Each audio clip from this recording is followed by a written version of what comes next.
పుల్లటి అలా ఇలా చూపిస్తాను. పుల్ల మజ్జిగ తీసుకోండి, ఎవడన్నా ఇలా చేసుకోండి. బటర్ మిల్క్, కొంచెం సాల్ట్, ఉప్పు, ఇది రైస్ ఫ్లోర్, బియ్యం పిండి. మీకు ఎంత క్వాంటిటీ కావాలో అంత బటర్ మిల్క్ తీసుకొని మిక్స్ చేసేయండి. ఇలా కలిపి నైట్ అంతా పెట్టేసుకోండి. మార్నింగ్ చాలా బాగుంటుంది. వేసినప్పుడు చూపిస్తే ఎలా వేయాలో.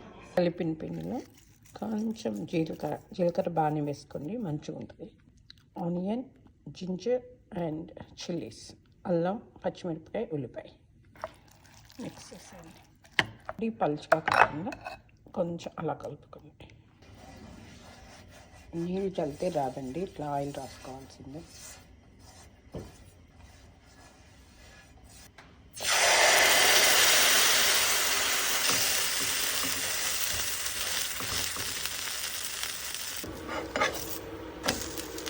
Yummy, yummy pullati ready.